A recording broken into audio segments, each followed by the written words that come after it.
Estamos chegando ao final do nosso estudo. Aprendemos muitas verdades sobre a palavra de Deus, sobre a pessoa de Deus, sobre o sacrifício de Cristo no nosso lugar. Aprendemos sobre a nossa conduta, a nossa maneira de agir, o que o Senhor espera de nós e alguns princípios básicos da vida cristã. Agora eu queria levar você a uma reflexão. O que essas verdades têm a ver com a sua vida? No que isso tem influenciado a sua conduta? O que isso tem influenciado no seu viver? Qual a diferença que esse ensino, que essa palavra tem feito na sua vida? Que ao terminarmos o nosso estudo, não saiamos daqui do mesmo jeito que começamos. Que a palavra produza uma diferença maravilhosa e que o Espírito de Deus nos transforme em novas pessoas.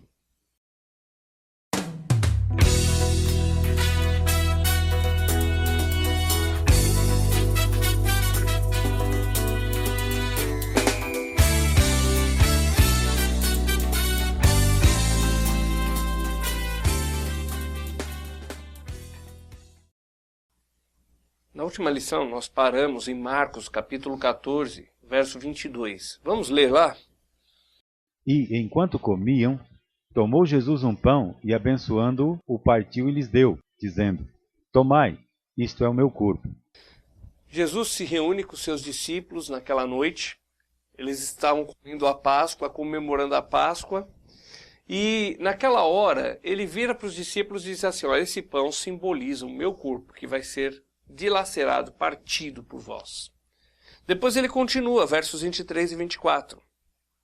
A seguir, tomou Jesus um cálice e, tendo dado graças, o deu aos seus discípulos, e todos beberam dele. Então lhes disse: Isso é o meu sangue, o sangue da nova aliança, derramado em favor de muitos. Jesus pega o cálice e diz: olha, o meu sangue vai ser derramado por vocês. Eu vou fazer um novo testamento, um novo pacto, baseado no meu sangue, na minha morte. O antigo pacto, os mandamentos só mostravam o pecado do homem, não mostravam a solução para o pecado. E agora eu vou fazer um novo pacto com a solução dos pecados. Eu vou derramar o meu sangue e vou morrer no seu lugar. Vou pagar o preço do seu pecado.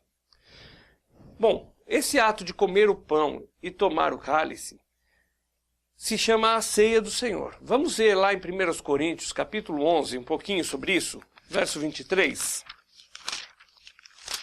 11, 23. Porque eu recebi do Senhor o que também vos ensinei, que o Senhor Jesus, na noite em que foi traído, tomou o pão. 24. E tendo dado graças, o partiu e disse: Tomai e comei, isso é o meu corpo que é partido por vós.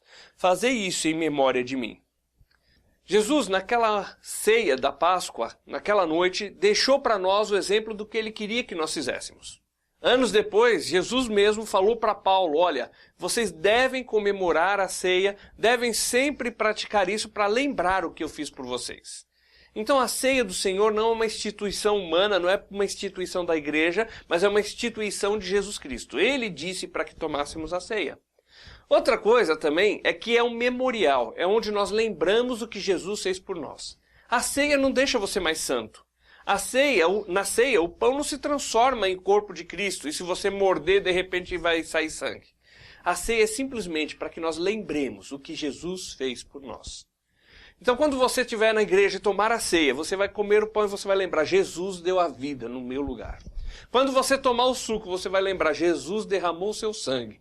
E com o seu sangue me comprou para Deus. Hoje eu pertenço a Deus. Hoje eu sou filho de Deus. Porque Jesus derramou esse sangue no meu lugar. Muito obrigado, Senhor, pelo que você fez por mim. Vamos ler agora os versos 25 e 26. Por semelhante modo, depois de haver ceado, tomou também o cálice, dizendo: Este cálice é a nova aliança no meu sangue. Fazei isto todas as vezes que o beberdes em memória de mim. Porque todas as vezes que comerdes este pão e beberdes o cálice, anunciais a morte do Senhor até que ele venha. Então, toda vez que nós tomamos a ceia, nós estamos lembrando o que o Senhor fez por nós. E nós estamos anunciando o que ele fez por nós. Porque uma pessoa passando, vê que estamos tomando a ceia, vai perguntar: o que é isso? E é uma oportunidade que nós temos para falar o que Jesus fez por nós. A ceia é um momento em que nós recordamos o que o Senhor fez por nós, em que nós agradecemos pelo seu sacrifício no nosso lugar, e nós estamos anunciando que Ele é o nosso Salvador. Vamos para João capítulo 14 agora. João 14, versos 1 e 2. Não se turbe o vosso coração, credes em Deus, crede também em mim. Na casa do meu pai há muitas moradas. Se não fosse assim, eu vou-lhe teria dito, vou preparar-vos lugar. Jesus, naquela noite, naquela ceia, fala para os discípulos, olha, eu vou morrer, eu vou pagar o preço do pecado de vocês, eu vou para junto do meu pai, mas eu quero dizer para vocês não vão ficar desamparados, não fiquem desesperados, eu tenho um lugar maravilhoso para vocês irem morar comigo. E quando ele fala sobre isso, depois os discípulos ficam pensando, tá, tudo bem, ele tem um lugar. Só que, e a gente aqui na terra? Enquanto a gente não for para o céu, o que vai acontecer com a gente? E Jesus, conhecendo o coração deles, conhecendo a ansiedade deles, Jesus começa a confortá-los, dizendo que Deus iria mandar um Consolador e que esse Consolador estaria sempre com eles. Que Jesus estaria no céu, mas eles teriam a presença do Espírito Santo dentro deles para animá-los, guiá-los e ajudá-los dia após dia. Olha o verso 16.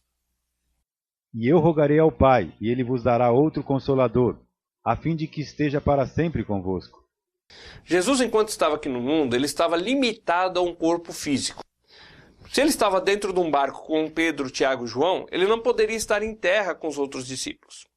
Agora Jesus está dizendo o seguinte, eu vou para o Pai, eu vou rogar, ele vai mandar um outro Consolador, e esse vai estar sempre com vocês. Onde quer que você esteja, o Espírito Santo vai estar junto com você. Você pode estar, vai estar em Chipre pregando o Evangelho, o outro em Roma, o outro em Jerusalém, e o Espírito estará sempre com cada um deles. A presença seria constante e a habitação contínua. Versículo 17. O Espírito da verdade, que o mundo não pode receber, porque não o vê nem o conhece. Vós o conheceis, porque ele habita convosco e estará em vós.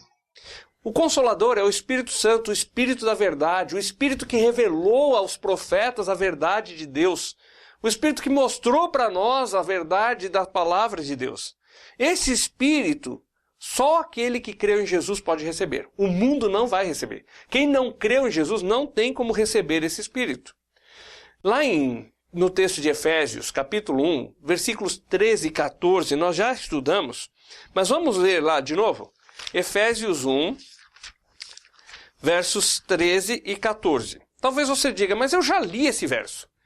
E nós vamos repetir isso. Isso é importante para fixar na nossa mente as verdades importantes. Nós vamos, lemos e recordamos, porque isso fixa na nossa mente. Olha o verso 13 e 14. Em quem vós estáis, depois que ouvistes a palavra da verdade, o evangelho da vossa salvação, e tendo nele crido, fostes selados com o Espírito Santo da promessa, o qual é o penhor da nossa herança, para a redenção da possessão de Deus, para louvor da sua glória. A gente ouviu a palavra de Deus, a gente entendeu o evangelho, a boa notícia de que Jesus veio para pagar os nossos pecados. E nós cremos em Cristo Jesus, e quando nós cremos, no momento em que cremos, o Espírito Santo vem morar dentro de nós, e é a garantia que Deus nos dá, da salvação que ele nos oferece. Os discípulos ainda não tinham isso, porque o Espírito Santo não tinha descido lá em Atos capítulo 2. Mas Jesus disse, olha, ele está convosco e ele estará em vós. Então o Espírito Santo o mundo não recebe, o incrédulo não tem, só aquele que creu em Jesus que tem o Espírito Santo.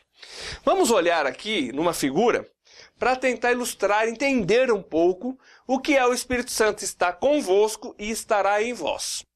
No Velho Testamento, o Espírito Santo vinha, capacitava um profeta, inspirava ele para escrever as Escrituras, capacitava Bezaleel para construir o tabernáculo, capacitava Saul para ser rei, depois saía de Saul. No Espírito Santo ele vinha, atuava e saía, estava junto com as pessoas e entrava para capacitar para um ministério específico. No Novo Testamento, agora, depois que Jesus pagou os pecados na cruz, depois que o Espírito Santo desce lá em Atos 2, Jesus está dizendo, quando o Espírito Santo descer sobre vocês, ele vai estar sempre em vocês. Ou seja, vai morar dentro da vida do crente. Por isso que Efésios fala, você creu em Jesus? O Espírito Santo está dentro de você e é a garantia de Deus na sua vida. Então, recordando, o Velho Testamento, o Espírito Santo estava com as pessoas. Entrava, capacitava, depois saía. Depois de Atos 2, O Espírito Santo entra dentro do crente e habita a vida do crente e está sempre com ele. Vamos ver no verso 26 o que ele faz nas nossas vidas? Versículo 26 de João 14. João 14, 26.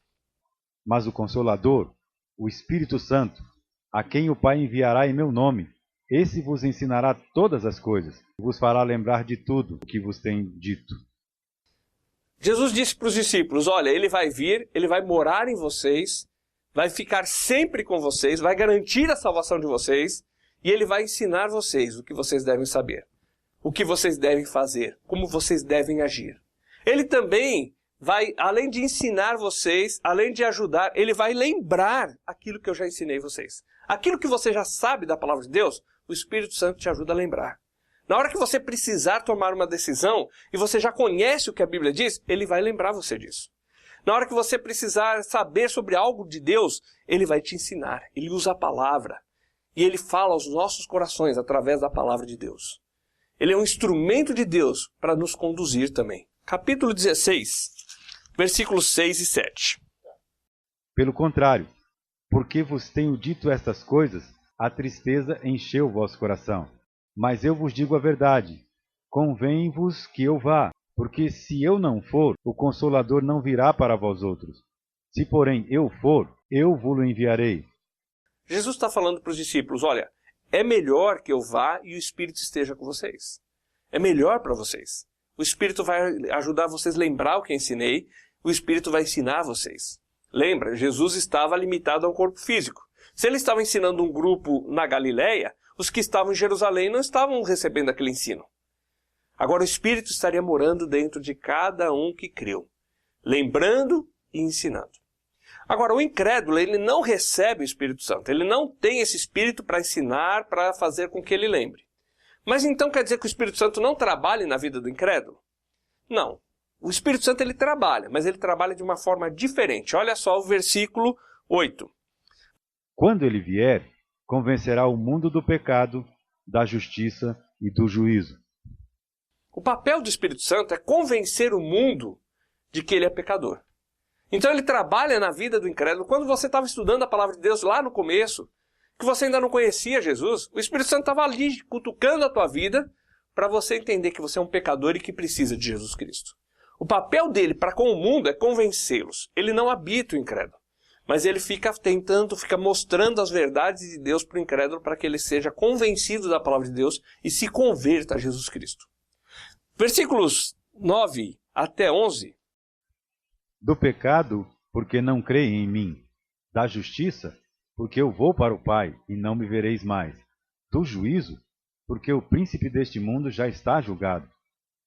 O Espírito Santo, ele convence a gente, a pessoa quando não crê em Cristo ainda, convence de que ele é um pecador e que se ele não crê em Cristo, ele vai para o meio do inferno. Ele está perdido. A lei mostra isso. Mostra que o homem está separado de Deus. Também convence da justiça. Jesus na cruz cumpriu toda a justiça. Ele pagou o nosso castigo. Ele levou o nosso castigo. Ele levou a nossa condenação. Pagou o preço que tínhamos que pagar. A justiça foi executada em Jesus Cristo. E o juízo, porque Deus vai jogar o diabo lá no meio do lago de fogo. Mas todos aqueles que não crerem em Jesus vão ter o mesmo destino. Então o Espírito trabalha na vida do incrédulo para que ele entenda a salvação em Jesus Cristo e para que ele creia que Jesus é o Salvador, o Filho de Deus que veio ao mundo para pagar o preço do pecado. Agora, na vida do crente, ele trabalha de dentro para fora. Do incrédulo, ele trabalha de fora para convencer aqui dentro.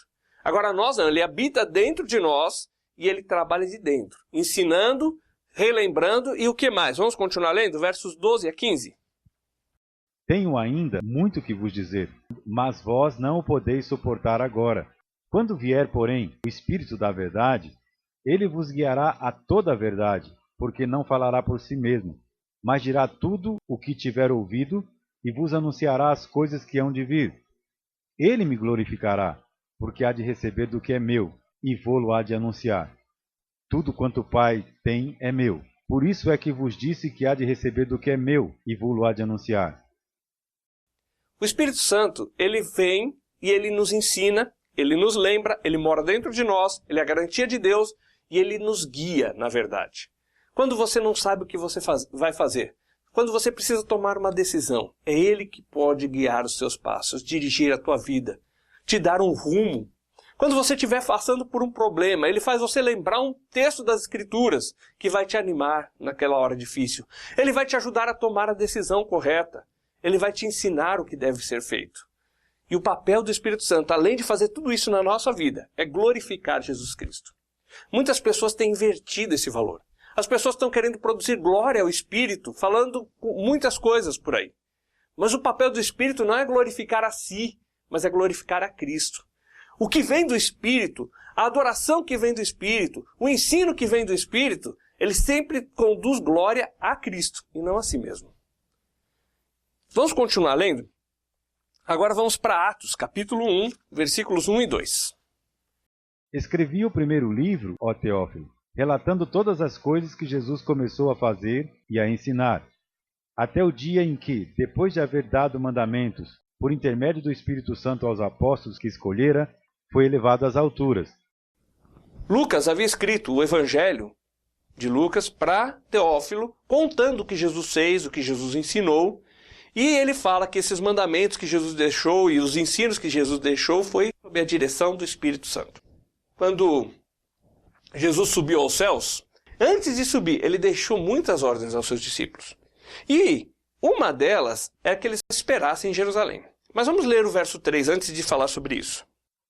A estes também, depois de ter padecido, se apresentou vivo, com muitas provas incontestáveis, aparecendo-lhes durante 40 dias e falando das coisas concernentes ao reino de Deus. Lucas escreveu para Teófilo e contou o que Jesus fez e ensinou pela direção e capacitação do Espírito Santo. E aí ele falou ali, Jesus está vivo. Ele morreu na cruz, pagou os pecados, mas ele está vivo. E foram muitas infalíveis provas. Pessoas viram o túmulo vazio. Ele comeu com os discípulos, ele conversou com eles, foi tocado por eles. Foram muitas provas que Jesus deu durante 40 dias de que ele estava vivo.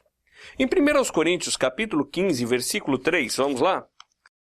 Antes de tudo, vos entreguei o que também recebi, que Cristo morreu pelos nossos pecados, segundo as Escrituras, e que foi sepultado e ressuscitou no terceiro dia, segundo as Escrituras, e apareceu a Cefas, e depois aos 12. Depois foi visto por mais de 500 irmãos de uma só vez, dos quais a maioria sobrevive até agora, porém alguns já dormem. Depois foi visto por Tiago, mais tarde por todos os apóstolos, e afinal, depois de todos, foi visto também por mim, como por um nascido fora de tempo. Lá em Atos, capítulo 1, verso 3, fala que ele apareceu muitas vezes com muitas infalíveis provas. Aqui Paulo, em Coríntios, ele cita uma lista de aparições. Não foi uma vez ou outra que de repente um só viu. Foram muitas provas, muitas pessoas. Num momento foram mais de 500 pessoas que viram Jesus. A ressurreição de Cristo é muito importante, porque ela é a prova de que Deus aceitou o sacrifício de Cristo no nosso lugar. Se Cristo não ressuscitou, então nós não ressuscitaremos um dia. Mas como Cristo ressuscitou, nós seremos ressuscitados. Como Cristo ressuscitou, Deus disse para todos, eu aceitei o sacrifício de Jesus Cristo. Eu aceitei o que Ele fez por você. Então a nossa fé não é vã. A nossa fé tem uma firmeza grande, porque está firmada na palavra de Deus, está firmada na vontade de Deus, está firmada no poder de Deus que ressuscitou Jesus dentre os mortos. Voltando lá em Atos, capítulo 1, versículos 4 e 5. E comendo com eles, determinou-lhes que não se ausentassem de Jerusalém, mas que esperassem a promessa do Pai, a qual, disse ele, de mim ouvistes. Porque João, na verdade, batizou com água, mas vós sereis batizados com o Espírito Santo, não muito depois desses dias. Veja que aqui Jesus está dizendo para os discípulos, olha, daqui uns dias vocês vão ser batizados, vocês vão receber o Espírito Santo. Aquele Consolador que vai guiar, que vai dirigir, que vai ensinar vocês e que vai me glorificar. Então não saiam de Jerusalém e aguardem o Espírito Santo. Mas qual a importância deles terem o Espírito Santo? Nós vimos o que Jesus prometeu que ele faria. Então vamos recordar um pouco qual era a atuação do Espírito Santo no Velho Testamento. Foi ele quem capacitou Bezaleel para construir o tabernáculo. Então ele capacitava as pessoas para realizar a vontade de Deus, para realizar uma obra, um projeto que Deus tinha. Também ele capacitava Davi para dirigir o povo de Israel, o inspirou para escrever salmos. Então é um papel do Espírito Santo também capacitar as pessoas para fazer a vontade de Deus. Também ele capacitou os profetas, inspirou os profetas para escreverem as Escrituras.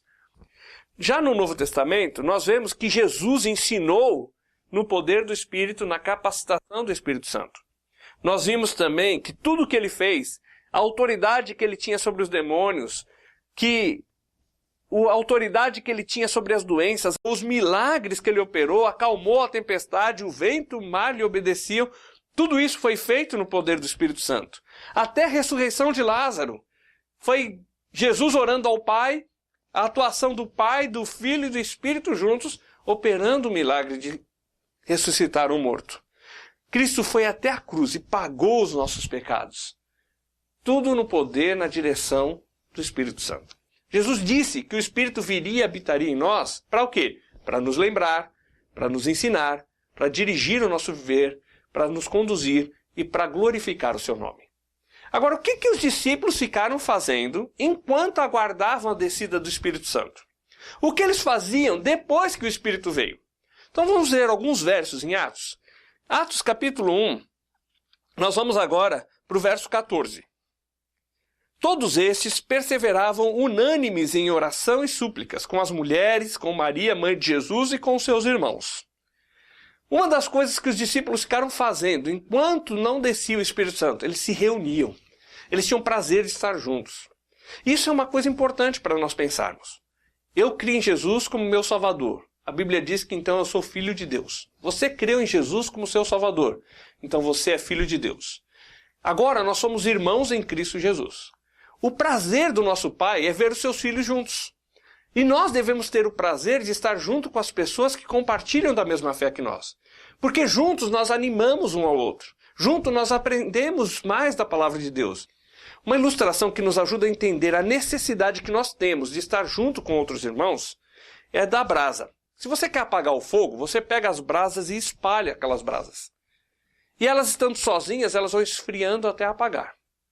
Quando você junta as brasas, elas se aquentam uma com a outra e acende a chama de novo. Você pode viver uma vida cristã sozinha? Você tem o Espírito Santo, você tem a palavra de Deus. Talvez se você estiver num lugar isolado, pode, Deus vai falar ao seu coração. Mas é importante demais que nós estejamos juntos como irmãos em Cristo. Porque um vai aquecer o outro, um vai animar o outro. E juntos nós vamos manter viva essa chama, esse ardor, esse amor ao Senhor que é o nosso Pai. Juntos nós vamos louvar a Deus, juntos nós vamos ter comunhão, nós vamos animar aquele que está desanimado, vamos levantar aquele que está caído. Nós precisamos uns dos outros. Por isso é muito importante você não ficar sozinho. Você creu em Cristo, você precisa se reunir numa igreja que ensine a palavra de Deus, que tenha a sua fé firmada na palavra de Deus e que compartilhe com os irmãos as verdades da palavra de Deus. Você precisa disso para o seu crescimento, para a sua vida espiritual, para o seu desenvolver na carreira cristã, para você estar animado nas coisas de Deus, para você aprender mais sobre o Senhor. E aí você vai na igreja, você vai ouvir a palavra, você vai louvar ao Senhor, você vai orar junto com os irmãos, e essa palavra vai sendo usada pelo Espírito para te ensinar, para dirigir a sua vida.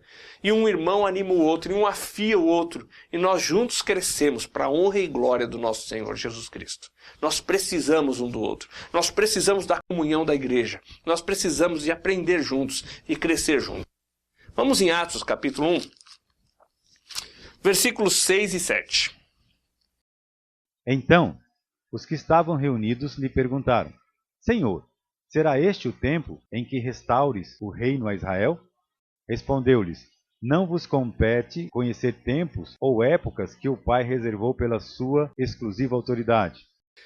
Os discípulos perguntaram: é agora que o reino messiânico vai ser estabelecido? É agora que o Messias vai reinar sobre nós?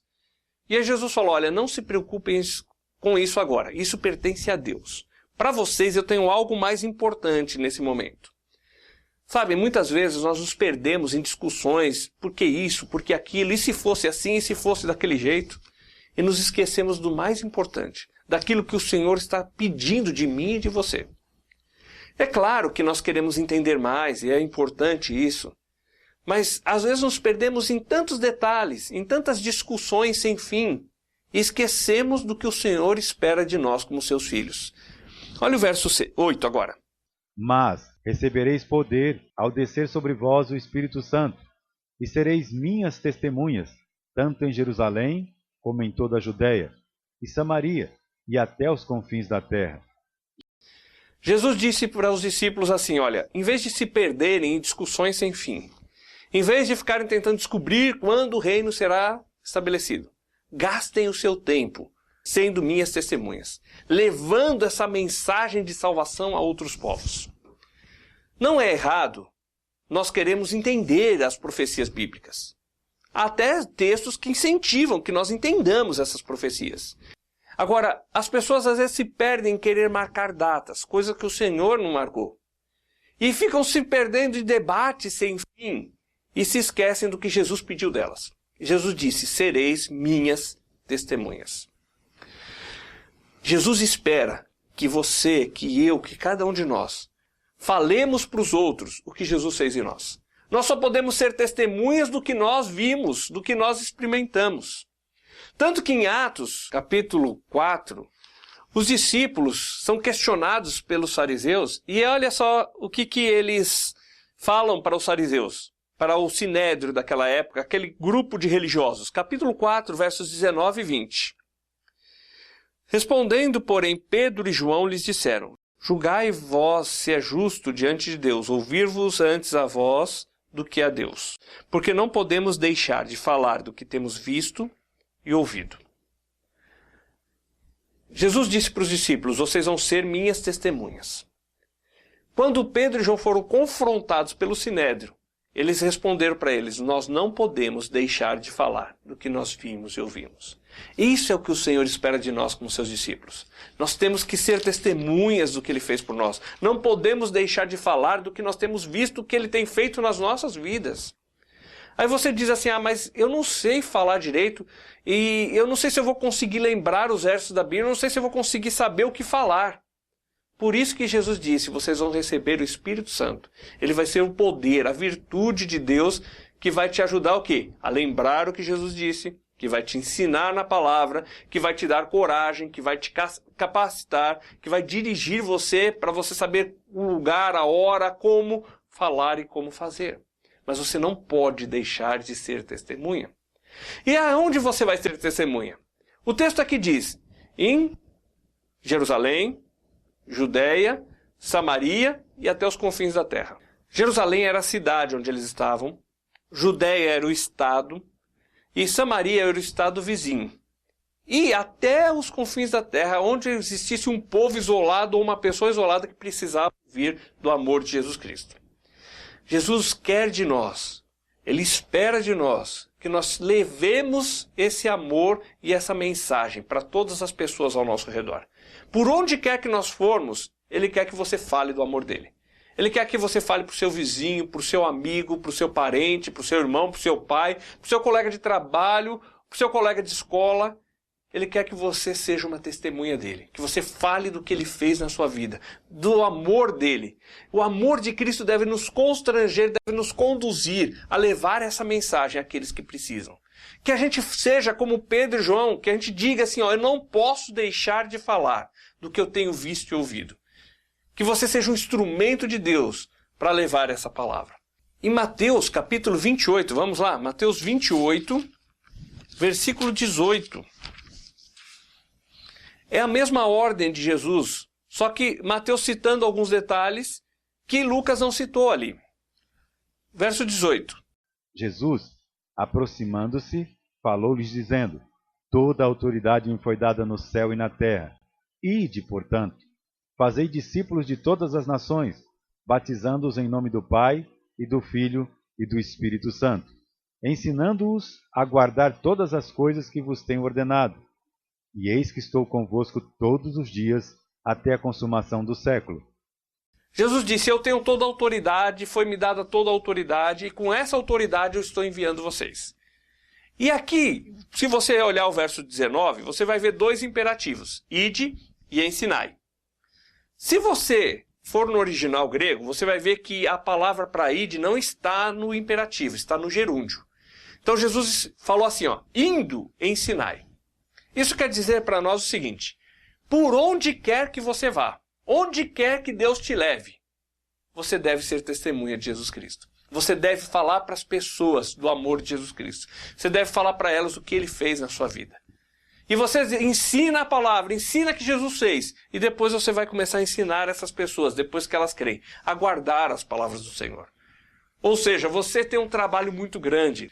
Você fala do amor dele, eles se convertem, eles creem em Jesus e eles começam a seguir os passos de Jesus.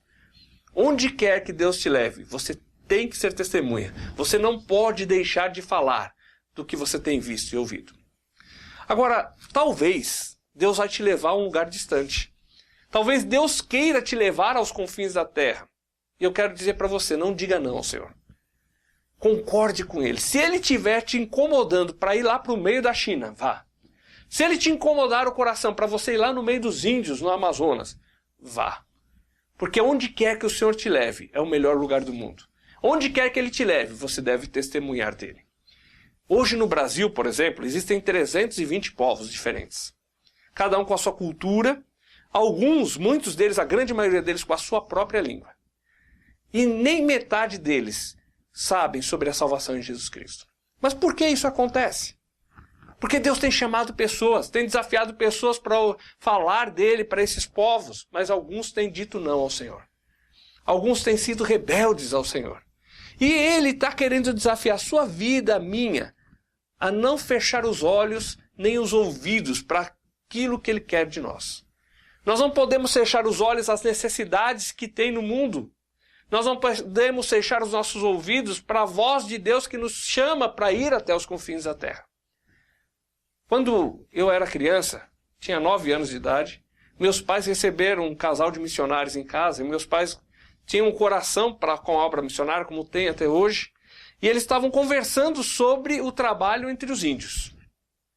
E aquele missionário, o seu Joabe, que é missionário da missão até hoje, contou que ele foi visitar um índio que estava à beira da morte, um índio que já conhecia Jesus, já tinha se convertido, e esse índio perguntou para ele o seguinte: olha, na época do seu pai, do seu avô, o seu povo já conhecia essa palavra, essa mensagem? E aí ele respondeu, sim. E aí esse índio falou assim: se vocês tivessem vindo antes, o meu pai não teria ido para o inferno, o meu avô não teria ido para o inferno. Por que vocês só vieram só agora? Sabe, talvez os nossos filhos, os nossos netos, talvez vão ouvir essa frase, se nós não formos hoje levar a palavra de Deus para esses povos que estão perdidos. Deus está nos chamando. Será que Ele pode contar com a gente? Deus está querendo contar com a minha vida e com a sua para alcançar até os confins da terra, para sermos testemunhas de Jesus Cristo. Você sozinho não vai conseguir salvar todos. Mas você pode ser um instrumento de Deus para fazer a diferença na vida de um povo. Para levar o amor de Cristo, a esperança em Jesus Cristo para um povo. E outra pessoa vai ser para outro povo. Mas seja fiel no que Deus está pedindo, no que Deus está falando para você. Deus pode contar com você? Eu queria encerrar esse estudo contando uma história que aconteceu conosco, entre os índios Kaingang. Nós trabalhamos 12 anos entre aquele povo e uma vez estávamos evangelizando um índio. Ele tinha um filho pequeno, ficou muito doente e esse filho morreu. Quando esse filho morreu, ele entrou em desespero, foi um velório muito difícil. A ele e a esposa muito desesperados. Na hora de enterrar, não queriam deixar enterrar a criança. Eles continuaram estudando a Bíblia, se converteram. E a esposa estava grávida, ganhou nenê. E 11 meses depois, aí chegou uma notícia pra gente. Já era o segundo filho que ele perdia em 11 meses. Tristes, abalados pela morte do filho, mas sem aquele desespero da morte anterior. Na hora de enterrar a criança, ele mesmo pegou o caixão, foi, levou e enterrou. Isso já era uma quinta-feira. No domingo, levantou na igreja e ele falou assim: olha, antes eu ouvi muitas vozes, mas agora eu aprendi que eu só devo ouvir a voz do meu querido Jesus. Que nós aprendamos a ouvir a voz do nosso querido Jesus. Que em vez de ouvir a voz do nosso medo, de dizer, eu tenho medo de cobra, eu tenho medo disso ou daquilo, por isso eu não vou levar o evangelho lá longe. Ou que a voz do que os outros falam por aí não abafe a voz do Senhor. aprendamos a ouvir o que Deus pede de nós. E Ele pediu que sejamos suas testemunhas até os confins da terra, até onde Ele nos levar. E a pergunta de novo é, Deus pode contar com você? Nós terminamos aqui o nosso estudo. E eu espero que as verdades da Bíblia sejam verdades para a sua vida. Que a sua vida esteja firmada na fé em Jesus Cristo, na pessoa de Deus, no seu caráter. E que a sua firmeza de fé produza uma diferença no seu viver.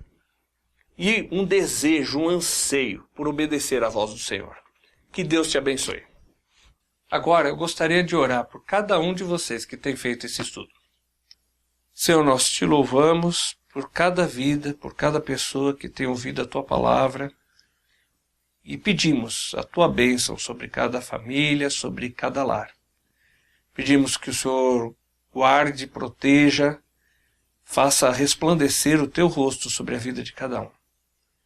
Que o teu Espírito capacite, dê forças, ânimo e ensine a tua vontade para a vida de cada pessoa. Que o teu Espírito faça cada um lembrar o que está escrito aqui nessa palavra maravilhosa. E que cada um de nós procure viver de uma forma que agrade e que honre o teu nome. Em nome de Jesus. Amém.